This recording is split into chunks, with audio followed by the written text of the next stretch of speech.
வணக்கம் என் ஆரிய நட்புகளே, சகோதர சகோதரிகளே. எந்த பிரச்சனை வந்தாலும் அவங்க பார்த்துக்கிறாங்களாம்.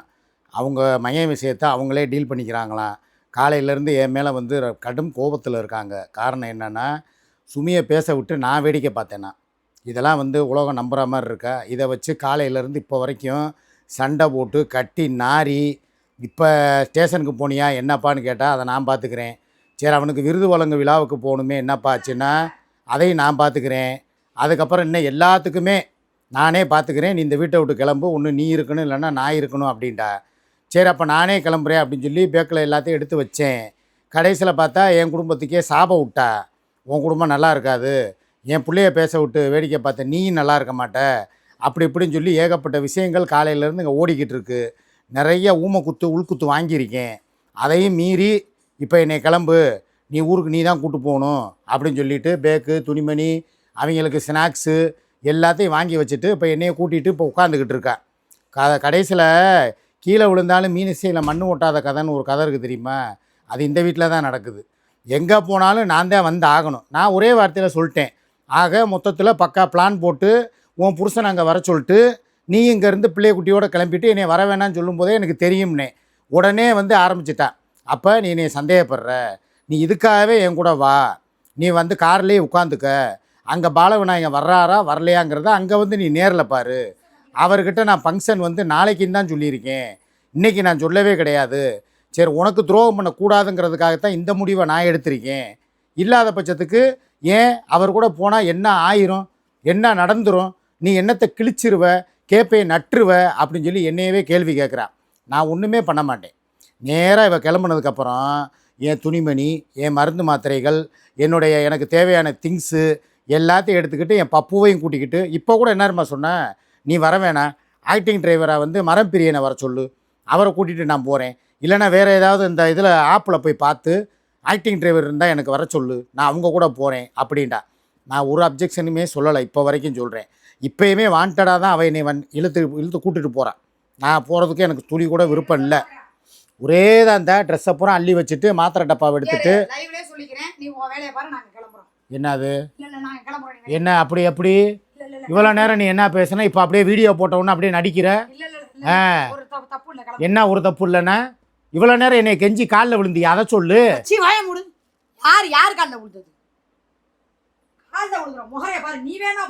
காலில் விழுகலை ஆனால் வாங்கன்னு சொல்லி ரிக்வஸ்ட் பண்ணி கெஞ்சினான். கெஞ்சி வாயா, உன்னைய விட்டுட்டு நான் போனேன்னா நீ வந்ததுக்கப்புறம் என்னை மோந்து பார்ப்ப, என்னை அதை செக்கப் பண்ணுவேன். இதை நான் என்ன சொல்கிறேன், விருப்பம் இருக்கிறவனை கூட்டு போகணும், விருப்பம் இல்லாதவனை கட்டாயப்படுத்தி கம்பல் பண்ணி கூட்டு போனால் எனக்கு அது பிடிக்காது. நீ கிளம்புறியா கிளம்பு, அடுத்த கட்ட நடவடிக்கை நீ. அவள் என்ன தெரியுமா சொன்னா என்கிட்ட, நான் போய் அங்கே நேரடியாக பாலவிநாயகத்தை வச்சு நான் அவார்டு வாங்குகிற இடத்துல வீடியோ போடு வேண்டாம். என்ன பிரச்சனை, அதான் வர்றேன்ட்டு இல்லை உங்கள் கூட, அப்புறம் என்ன? இல்லை, இவங்களை கிளப்பி கூட்டு போகிறதுக்கு இவங்க வச்சுருக்கிற ஜாமான்களை பார்த்தீங்கன்னா, அங்கே வாங்க ஒரு நிமிஷம் காட்டுறேன். இவ்வளோ ஜாமானை வச்சுக்கிட்டு நம்ம நடிப்பு நாளத்தை போடக்கூடாதுல்ல.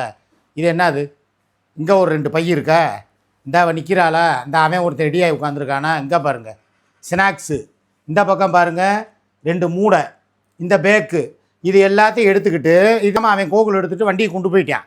இவ்வளோ ஜாமானை எடுத்துக்கிட்டு இங்கேருந்து எங்கே போகிறது, ஆரப்பாளையம் பஸ் ஸ்டாண்டுக்கு இவங்க போய் இவங்க கிளம்பி இங்கேருந்து போகிறதுக்கு இது நடக்கிற காரியமா சொல்லுங்கள்?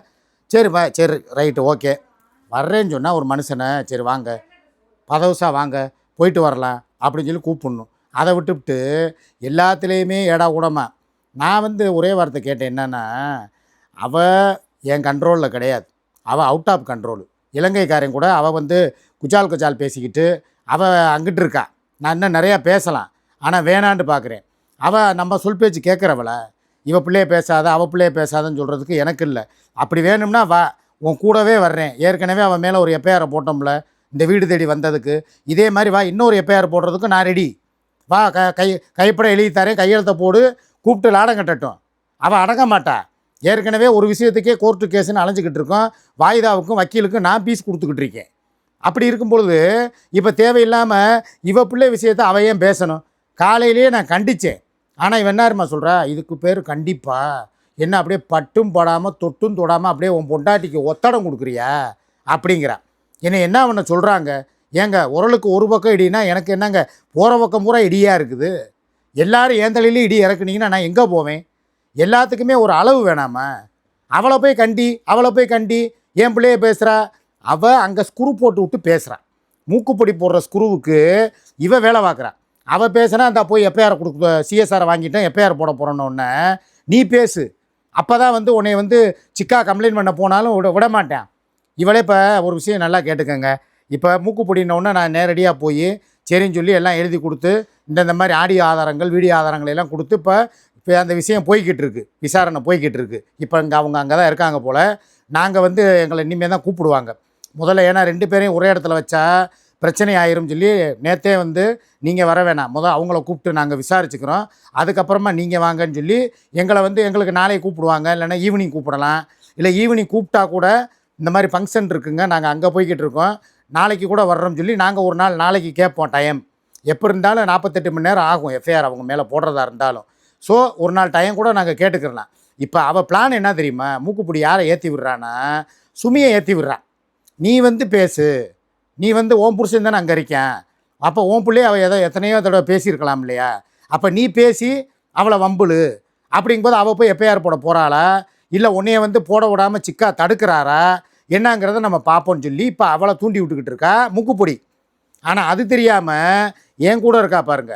சரி, இவன் என்ன இருந்தாலும் அவள் இவளுக்கு வாழ்க்கையை விட்டு கொடுத்தவ. நான் கடைசி கட்டமாக என்ன சொல்லுவேன், ஏப்பா உடுப்பா, ஏற்கனவே அவன் மேலே நீ ஒரு கேஸு வீடு தேடி வந்ததுக்கு எஃப்ஐஆரை போட்டு வச்சுருக்கிற, கோர்ட்டுக்கும் கேஸுக்கும் அலைஞ்சிக்கிட்டு இருக்கா. திருப்பி போய் அவன் மேலே போடுறான்னா அவள் மூக்குப்பிடி எப்படி திரும்ப ட்விஸ்ட் பண்ணி விடுறா. இப்போ இந்த விஷயத்தில் சுமி பேசணும், அதை வந்து நான் கண்டிக்காமல் லேசாக அசால்ட்டாக விடணும். இவளுக்கும் எனக்கு சண்டை வரணும். யாருக்கு? சூர்யாவுக்கும் எனக்கு இப்போ வந்து பெரிய சண்டை வந்து இந்த உன் பொண்டாட்டியை பேச விட்டு நீ வேடிக்கை பார்க்குற, அப்போ குடும்பமாக சேர்ந்து என் பிள்ளைய வந்து நீங்கள் பேசுகிறீங்க, அப்போ நான் என்ன இழிச்சா வாச்சியா, நீ கிளம்பு பொட்டியை கட்டு அப்படின்னு சொல்லி நாங்கள் 2 பேரும் பிரியணும் அப்படிங்கிற ஒரு எண்ணத்துக்காகவே சுமியை பேச விட்டுருக்கா இந்த மூக்குப்பிடிங்கிறவ. இதுதான் நடந்த சம்பவம். நான் என்ன சொல்கிறேன், எல்லாரோடையும் அனுசரித்து ஒத்துமையாக போங்க. அவனை பேசுகிறதுக்கு நான் கண்டிச்சுக்கிறேன். நான் நேரில் போவேன்ல, சுமியை பார்த்து கண்ணங்கண்டமாக 4 பலார்னு அரைகிறேன். இல்லைன்னா என் மையன் பெரியவன்ட்ட சொல்லி இந்த வர்ற தேவையில்லாமல் அந்த பயலை வந்து மைனர் பையன் அவனை தேவையில்லாமல் பேசி அடுத்த விஷயத்தில் கேஸில் சிக்கிற போதுறா அவங்க அம்மா, கண்டித்து வைடான்னு சொன்னால் அவன் கொடுப்பேன் கேமரா ஸ்டாண்ட் எடுத்துக்கிட்டு. ஸோ என் குடும்ப விஷயத்தை நான் எப்போ வேணாலும் டீல் பண்ணிக்கிறவேன், பார்த்துக்கிருவேன். இன்றைக்கி உனக்கு என்ன தேவை? உன் மகனுக்கு அவார்டு. அவன் நல்ல மாணவனாக வந்து ஸ்டேட்லேயே அங்கே அந்த தாராபுரம் பள்ளிக்கூடத்துலேயே 2வது மாணவனாக வந்திருக்கான். அப்படிங்கும்போது அந்த பாரு, அதில் கான்சென்ட்ரேட் பண்ணு. ஊர் உலகமே நீ எப்படி உன் பிள்ளைய எப்படி வளர்த்து ஆளாக்கி நல்ல மார்க்கை வச்சு உன்னை நல்லா காலேஜில் சேர்க்க வச்சு அப்படின்னு சொல்லி மூக்கு மேலே விரல வச்சு எப்படி மூக்கு மேலே அப்படி எல்லாம் வாயை பொழந்து பார்க்குற அளவுக்கு நீ வளர்த்துருக்க.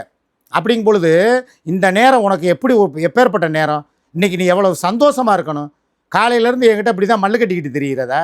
நான் ஐடி டிரைவர் கூட போகிறேன், நான் அவரை கூப்பிட்டு போகிறேன், நான் மரம் பிரியனை கூப்பிட்டு போகிறேன், அப்புறம் நான் எதுக்கு இருக்கீங்க மரம் மாதிரி? நான் கேட்பேனா கேட்க மாட்டேனா? ஒரே வார்த்தை என்ன சொல்கிறேன், உன் சந்தோஷம் என் சந்தோஷம். என்னை கூப்பிட்டு போறியா, நான் வர்றேன். என்னை அங்கேயே வாசலோடு நிப்பாட்டி வச்சுட்டு நீயும் உன் புருஷன் உன் பிள்ளையெல்லாம் சேர்ந்து அவார்டு வாங்குறீங்களா, வாங்குங்க, நான் வேடிக்கை பார்க்குறேன். ஏன்னா பப்பு விட்டுட்டு போக முடியாது. எப்படி நான் பப்பு திலீபா கோகுலு சூர்யா நாங்கள் தான் போகிறோம். நீங்கள் உள்ளே போய் கூட நீங்கள் 3 பேரும் கூட உள்ளே போங்க, பாலவிநாயகத்தை கூட ஃபோன் பண்ணி வர சொல்லு, எல்லாமே சேர்ந்து அவார்டு ஃபங்க்ஷனில் கலந்துக்கங்க. நானும் பப்புவுக்கு நான் காவல், எனக்கு பப்பு காவல், நாயோட நாயாக நானும் வாசப்படியிலே உட்காடுறேன். ப்ரோக்ராம் முடிஞ்சவொன்னே கூப்பிடுங்க, உன்னை பிக்கப் பண்ணிட்டு மதுரை கூப்பிட்டு வரேன். எனக்கு ஒரு அப்ஜெக்ஷனும் கிடையாதுங்க. நான் எப்படி தெரியுமா, எதை பற்றியுமே கவலைப்பட போகிற ஆள் கிடையாது. பணத்துக்கோ ஒரு வீட்டுக்கோ இல்லை வந்து எதுக்குமே நான் கவலைப்படுறவன் கிடையாது. உங்கள் சந்தோஷம், நீங்கள் நல்லா இருக்கணும்னு நினைக்கிறீங்களா, தாராளமாக நல்லா இருங்க.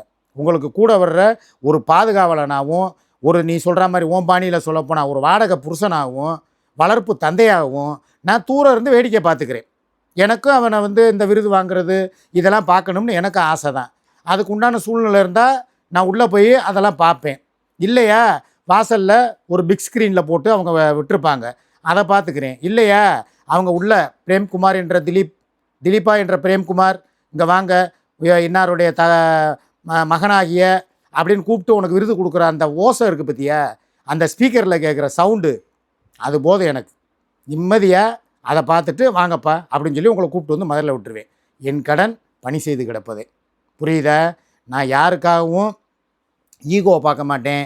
அவர் வர்றாரு, நம்ம போனால் அங்கே பிரச்சனை ஆகுமே நினைக்க மாட்டேன். ஒன்றும் இல்லைங்க. அவர் நான் வர்ற இடத்துல ஒரு சின்ன சம்பவம். அவர் என்னை பார்க்குறாரு, என்னை 2 அடி அடிக்கிறாருன்னு வச்சுக்கோங்க, பாலவிநாயகம் வாங்கிக்கிடுவேன். உண்மையிலே சொல்கிறேன். தாராளமாக அடியா, உண்மையிலே நான் வாங்குறதுக்கு உண்டான நீ தான் அடிக்கணும் அப்படின்னு சொல்லி என்னை அடிக்க விட்டு இவ்வளோ பக்கத்தில் இருந்தால் கூட அடி வாங்கிட்டு கம்முன்னு வந்துடுவேன். ஏன்னா என் மனசு அப்படி. எல்லோரும் நல்லா இருக்கட்டும், நம்ம கூட இருக்கிறவங்க நல்லா இருந்தால் சந்தோஷம்தான். அவன் அவார்டு வாங்கினா எனக்கு சந்தோஷம். அவங்க அப்பாக்காரர் கையால் அவர் அதை வாங்கணும்னு விருப்பப்பட்டால் அதுவும் அவர் சந்தோஷம். எல்லாமே அவங்கவுங்களுக்கு நல்லதே நினைப்போம், நல்லதே நடக்கும். நான் என் வேலையை பார்க்குறேன், அவ்வளோதான்.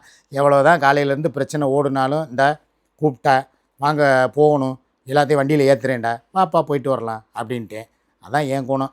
இதை பற்றி எனக்கு வந்து யார் என்ன கமெண்ட் போட்டு என்னை வந்து நீலாம் ஒரு மனுஷனா, நீங்கள்லாம் மானரோசம் இல்லையா, என்ன வேணாலும் நீங்கள் கேட்கலாம்.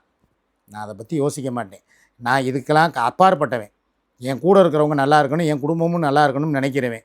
அதுக்காக நான் எந்த எல்லை வரைக்கும் போவேன். சரியா? நன்றி.